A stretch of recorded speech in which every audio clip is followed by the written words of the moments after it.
If you're in the market for an all-in-one streamer, DAC, music hub, etc., you've probably looked at the EverSolo DMP-A6 and also the FiiO R7. I reviewed the FiiO R7 a while ago, and generally speaking, I really loved it, and so I was able to get my hands on the DMP-A6 to see how it stacked up. There's some pretty key differences between both of these that it's worth you being aware of, and so come with me now as I try to make sense of which one might be better for different situations, which one I like overall, and just generally how well the DMP-A6 performs.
The DMP-A6 from EverSolo retails at $859 US. This is not the master version, this is the general everyday version.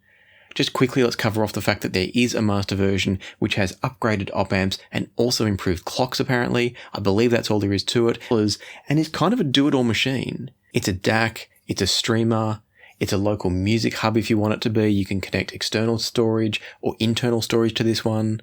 It can do lots and lots of different things, but it doesn't do everything, or at least it doesn't do everything in the ways that I might like it to do, and I will explain that more as we go through. Before we get there, I do want to call out a few things about the DMP-A6, and that is to say that, as I've already mentioned, it's a fully featured DAC. It's got a couple of ES9038Q2M DAC chips in there. It'll decode DSD, PCM, MQA, you name it, basically this is going to handle it in terms of formats. It's got a high-quality USB receiver chip in the XU316, and that's going to improve the performance of USB compared to something like the FiiO R7. My one big complaint about the FiiO R7 was that if you're using it with a computer as a DAC, it's actually got significant lag if you're watching videos or playing games, and as I understand it, it's not fixable because it's a hardware issue. And that hardware piece that's missing is something like the XMOS chip, the XU316, that's built into the DMP-A6. And indeed, just to cover that off now, I had no issues with lag when using this as my DAC. The DMP-A6 also sports Bluetooth 5.0 and aptX HD. It's got HDMI output in multi-channel, so it's going to work really well if you want to put this next to, say, an AV receiver. It's got onboard apps for services like Tidal, Cobas, and Amazon. It's a Roon endpoint. It also supports DLNA and Tidal Connect. So as you can tell from that list, it's a very full-featured device, and in many ways I love everything that it does. But there are just a couple of things that I wish it did, and those couple of things is where the FiiO R7 kind of creeps back into the picture a little bit. So let's talk now about some of the features and functionality that I like about the DMP-A6 and some that I don't like when compared to the FiiO R7. And the first thing I want to mention is that the FiiO R7, despite that lag from the USB, one thing I like about its USB implementation is that it does allow it to work as a USB bridge. So you can feed USB into the FiiO R7 and then take coaxial or optical out of it. In the case of the DMP-A6, that's not possible. So when you have this set up to be running on the USB input, you don't get any outputs other than the DAC outputs being RCA and XLR, and we'll do a device tour in a moment so you can see all the various ins and outs. But that means you can't use this as a digital-to-digital converter. It's a streamer, it's a DAC, but it's not a proper USB hub of any sort, whereas the FiiO R7 can do that function for you. One other little gripe I've got about the DMP-A6, and we're just getting these out of the way early because a lot of what I'm going to say is very positive, but another little gripe that I've got is that when you're switching between the various inputs and outputs of the DMP-A6, it actually switches off its availability to something like Roon briefly, and so it will disrupt playback. It's a minor issue. Most of you won't be switching through inputs and outputs like I did during my testing, but do be aware it will disrupt playback if you're starting to swap around between the outputs. And then one final little gripe that I've got, and an area that I do think the FiiO R7 does better, is that the DMP-A6 will only run sets of outputs at a time. What I mean by that is that you could be streaming into this, let's say from Roon, but you can only output through either the RCA and the XLR outputs, or out through the SP diff outputs, so you've got coaxial and optical. You can't have all the outputs running all the time, and that's something that I really liked about the R7. If you're anything like me, you can have the R7 in your system and then just spread outputs into different DACs, different headphone amps, you name it, and they're all working at once.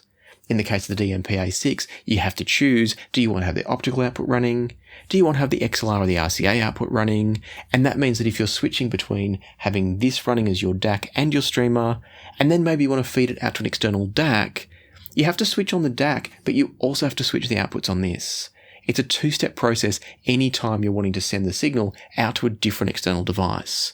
So it's a minor issue. Again, I think I'm probably someone that's going to be switching around devices much more often than the average user. But if you do run multiple devices and you're looking at this as kind of your hub to feed them all, just be aware it's a little bit more clunky than something like the FiiO R7. And so that then comes around to the question of, is it worth the little bit of extra clunkiness that this brings for better quality sound? How does this compare to the FiiO R7? How do the different inputs, outputs, use cases of this compare across the board? And so we're going to jump into all of that in just a moment, but I want to start with a quick device tour. The first thing we've got when we look at the DMP-A6 is this beautiful big screen. It's a lovely, full-color, high-res touchscreen. It works beautifully. It's a wonderful interface. It gives you access to everything you need on screen, as well as then having things like VU meters, playback information from Roon. It's absolutely fantastic. Next to that, we've got a very simple control knob. This is your power button. It's going to allow you to switch on and off the device, put it into sleep mode, wake it up from sleep mode, change the volume, of course. And just as was the case with the fantastic DAC Z6 and DAC Z8 from EverSolo, I'm going to wrap everything up here by saying that I think EverSolo have absolutely nailed the interface. Whoever's behind the design of their interfaces, their menu systems, how their devices work, is absolutely at the top of their game. There is nothing about the way this works that I found confusing, challenging, clunky in any way. I mentioned before there's the clunkiness of having to switch outputs depending on what you're feeding this to. But in terms of the interface to get you there, the ability to see and access exactly what you want when you want to, it's all beautifully laid out. So big props to EverSolo for that. If we then look at the back of the device, this is where things get very complicated. What we've got here on the back of the device, starting over on this side, we've got multiple antennas for things like Bluetooth, Wi-Fi, etc. We've then got your power input and your mains power switch. We've got a LAN connection here. The HDMI output that I mentioned before, it's not an I2S connection as far as I'm aware. It's purely to take proper HDMI audio out to things like an AV receiver, a television, whatever it might be. I haven't tested that, so I don't know what it carries. If it's only audio, if it carries any kind of visual from the display. I believe it's just audio, but I haven't tested, as I said. I'm not really set up here for that. We've then got USB-A sockets here, which will allow you both to connect external hard drives, but also send a USB audio stream out to an external DAC. We've then got digital inputs in the form of a coaxial, an optical, and a USB-C. Then we've got digital outputs other than the USB. We've also got coaxial and optical down here. And then we're over to our analog outputs in the form of RCA and XLR. So lots of different connections. As I said, my only real drawback, because it's got all the connections you could want, my only real drawback is that they're all quite segregated in terms of the software of the system. You do have to choose and select exactly which inputs and outputs you're running at any point in time. Inputs obviously make sense, but outputs, it would have been nice to see more of these running concurrently, but as is the case, they don't do that. So you kind of have to choose what you're going to listen to at each point in time. But the great thing is you've got every connection you're likely to want. And so from there, as I said before, it really all comes down to sound quality. This is a beautiful looking device. It's great to interact with. It's got all the connections you need. But is it sounding as good as it's looking? There were lots of different ways that I wanted to test the sound of the DMP-A6. So let me step you through them now and explain why I've done each test and what it's telling us. The first question for me was, how good is the internal DAC here? Is it necessary to feed the stream signal out of one of those digital outputs and into an external DAC? Or is the internal DAC really good enough? The obvious choice for comparison here was EverSolo's own DAC Z8, which is one of the best DACs at the price point if you're staying in the Delta Sigma range, or Delta Sigma world, I should say. I do think some DACs like the new Geshelli Labs J2 AK449EX or the Shit by Frost 264, I think both of those are better still. But given that this is a Delta Sigma internal, I wanted to stick with other Delta Sigma DACs. And so the EverSolo DAC Z8 was paired up with this one via a digital connection, And then I was running XLRs out of both, either direct from here using the internal DAC out to the Burst & Soloist 3X GT, that's the 2023 version, and then also from the EverSolo DAC Z8 from the XLRs out of there getting to the Soloist. Listening via the Focal Utopia 2022s, which I've got a review coming for soon, and playing Vivaldi's Flute Concerto in D, what I heard as I flipped between the two was that they're actually fairly similar. There's not a big jump as you might expect. The DAC Z8 is an excellent DAC at its price point. It's a little bit cheaper than the DMP-A6 because it does less. It's just a DAC and a headphone amp, starting off with the DAC Z8, and the sound from it was wonderfully clear, articulate, and detailed, as you'd expect from a DAC at this level. There was a good sense of clarity, a good sense of articulation, but at the other end of the scale, the bass, there was a cello or a double bass, I'm not sure, in this particular track, and when it comes in, it's very tactile, it's got a good sense of presence and weight to its sound, but still plenty of texture too. So all in all, an excellent presentation from the DAC Z8. As is often the case from Delta Sigma DACs, the soundstage was fairly flat. There was a good sense of separation left-right, but not a lot of depth. And then as I rolled over to the DMP-A6, what I heard there was that it's got a slightly different tonality to its sound. It's got just a little bit more sense of emphasis in the upper mid-range. It makes it sound a little bit drier in some ways. And at the same time, I feel like things like definition of the sound, so maximum resolution, separation of the audio, is all just a little tiny bit reduced. But we're talking very, very small steps here. It's maybe a 5% shift going from the DAC Z8 down to the DMP-A6 when we're talking about the DAC quality. I think the overall refinement of the sound and that sort of tonal accuracy is a little tiny bit reduced again from the DMP-A6. But as I said, it's a very small step. It's about a 5% difference. And so ultimately what you're doing if you're buying the DMP-A6 and running it as your DAC is you're trading off the last little tiny bit of performance that you could get with an external DAC like the EverSolo DAC Z8, but what you're getting in return is so much more functionality. And so that's really going to come down to what it is that you're looking for. If you're really just buying this as a DAC, then there's probably no point. Get the DAC Z8.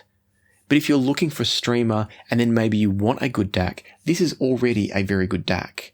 You can get better by going to an external DAC, but you don't need to as such. I think this is doing a great job as it is, and if I wasn't comparing it to the DAC Z8, I would have been very impressed. At the same time, if you've got a very analytical or aggressive system, sometimes a slightly less resolving DAC, like what's in the DMP-A6, can be beneficial. It's not going to have quite the same level of attack and energy and detail and transience, and on some systems, that can be beneficial. Like I said, if you've got speakers that are particularly analytical, particularly focused on details, this could be all you ever want. And so again, I wouldn't say you have to rush out and add an external DAC to this one, but do be aware that there are benefits to be had should you feel the need for them. And so with the DAC testing done, the next question for me was, how does the streaming process work in the DMP-A6? Or more to the point, I should say, how does it perform? Is it as good, maybe even better than something like the FiiO R7? And so that was my next test. I used them both via Wi-Fi, so it was a level playing field. For this test, I was using the exact same approach as I did for the previous tests. And what I mean by that is that on this occasion, I kept the XLRs coming out of the DMP-A6 and into the Soloist. And I took the same XLRs that had been connected to the DAC Z8 before and connected them up to the R7. From there, I was listening to Empty Arms by Stevie Ray Vaughan and flipping back and forth between the DMP-A6 and the FiiO R7. And the first thing that's just probably interesting to note is that there's obviously a different buffer time, different buffer amount used between the two. There was not an exact jump when I jumped between the two sources. There was a slight time delay. I don't know which one was coming in earlier or later in terms of the timing, but it did make jumping between them a little bit jarring because each time I switched, the music wasn't continuing seamlessly so much as jumping back or forwards, half a second or so in time. As I then switched back and forth between the two, the DMP-A6, as I mentioned before, sounds fantastic. It's clean, it's articulate, the guitar sounded great, the bass sounded fantastic, there was good separation of each of the instruments in this track. It was just a joy to listen to. As I then switched back to the R7, I would say that it was almost identical, but not quite. For me, the DMP-A6 has just a slightly more refined sound. It doesn't lose any detail at all, it is absolutely neck and neck on detail, but everything's just delivered a little bit more smoothly from the DMP-A6. It's slightly more relaxed and easy and enjoyable to listen to, but as I said, without losing any detail, any resolution or anything, it's just a slightly better sound. I also feel like the sound from the FiiO R7 is a little bit flatter, and I mean that both in terms of space, but also overall dynamics. It doesn't have the sense of separation and clarity between each of the instruments. and the overall sense of kind of layering and depth is probably further reduced just a little tiny bit. And that's not to say the FiiO R7 isn't still fantastic, because it is, but between the two of them, the DMP-A6 for me was the clear winner on sound quality.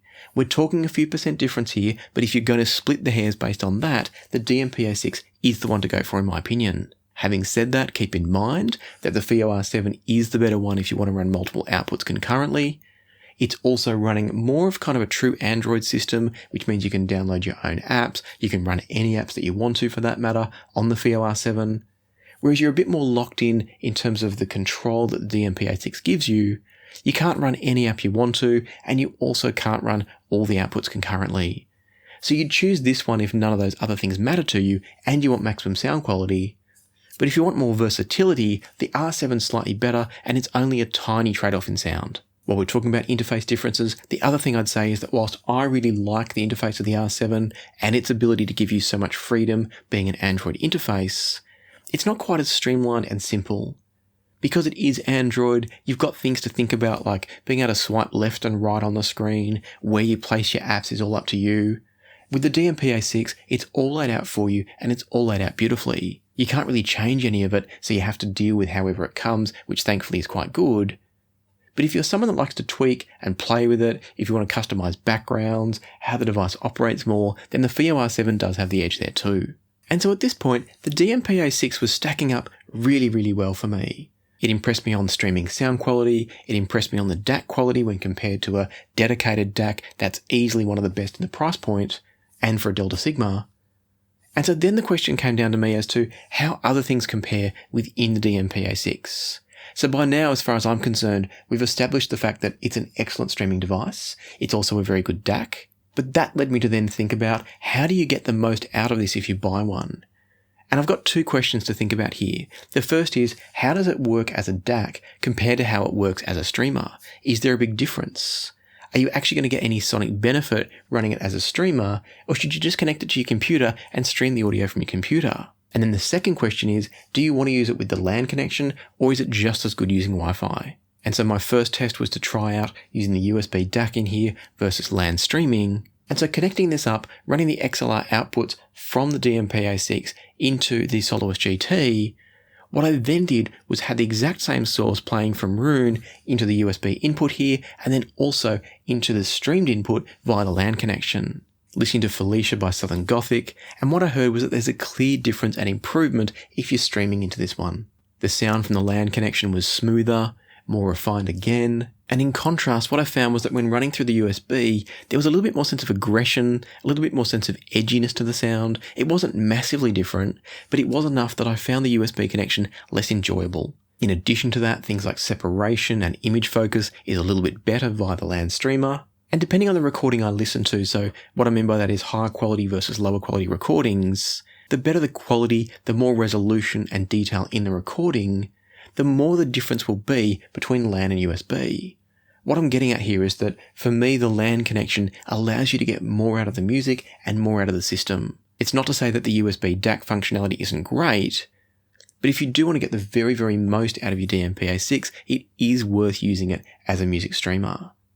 The good thing is you can have it ready to go for PC audio if you're gaming or you're watching movies, and you're not going to get any lag, which is a bonus. And then for dedicated music listening, switch over to the LAN streaming mode and get the absolute most out of it.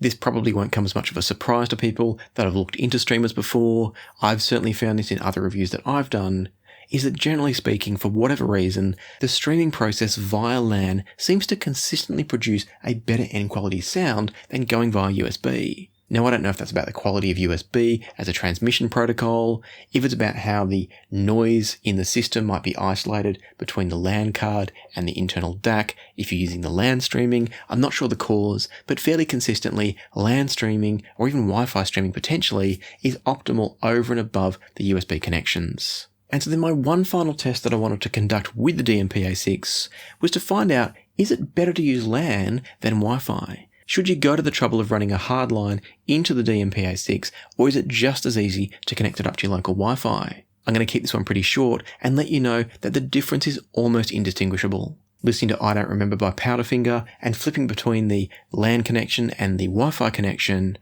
what I found was that there might have been a difference, but there was enough of a lag between when I compared them that I'm not confident. Every time that I unplugged the LAN and had to wait for it to pick up Wi-Fi, I wasn't convinced that what I was hearing was a significantly better sound. There may have been a slightly flatter sound and slightly less separation in the sound from the Wi-Fi, but again I'm saying there may have been. I would not for a second want to try and pick that blind, and a good test of that was the fact that if you're running Wi-Fi on the DMP-A6 and then you plug in the LAN cable, the system will automatically flip over to the LAN connection, but because of the buffering process, it's a seamless transition. So you'll be playing along on Wi-Fi transmitted audio and then flip over to Ethernet transmitted audio, and you can't actually tell the difference. And so the long and the short of it at this point is that I think the DMP-A6 is an absolute gem of a product. I think for those of you that like to have lots of different devices running at the same time, or maybe you need a built-in headphone amplifier, or maybe you want the ability to customize your interface and choose the apps that you run on it, that's where the FiiO R7 could potentially be better. But if you want a simple, streamlined, gorgeous-looking device with a gorgeous interface that's easy to use, and one that also happens to sound just a little bit better than the FiiO R7, then I don't think you can go past the DMP-A6. I'm a huge fan of this one. It's absolutely going to be living in my system as my main music source. It's where I'll be streaming my audio to for dedicated music listening. It's probably not a product I'm going to use so much for gaming and video watching, but that's purely because I've got so much stuff set up on my desk. But for absolute dedicated music listening, I think it's fantastic. It's easy to use. It's beautiful to interact with. I love the display it gives you, whether it's the VU meters, whether it's the playback information with the album, the artist information, etc. All of that is absolutely gorgeous. So if you're in the market for a streamer and potentially a DAC as well, then I think the DMP-A6 should shoot all the way to the top of your considerations. Don't forget the FiiO R7 if some of the things that I've said it does better are important to you. It's still brilliant, and as I said, you're only trading off a few % of performance compared to the DMP-A6. And of course, if you're going to use external DACs and bits and pieces like that, then some of what I've said becomes irrelevant. And so as always, I hope you found this video useful, helpful, informative. There was a lot to think about with the DMP-A6, so if I've missed anything that you wanted me to answer in terms of how it works in certain situations, drop me a comment down below. I'll do my best to answer it. But for now, if you've enjoyed this review, if you found it useful and helpful, please hit the like button and subscribe and ring the notification bell if you haven't already. But for now, let me leave it to the music, so happy listening, and I'll see you here next time on Passion for Sound.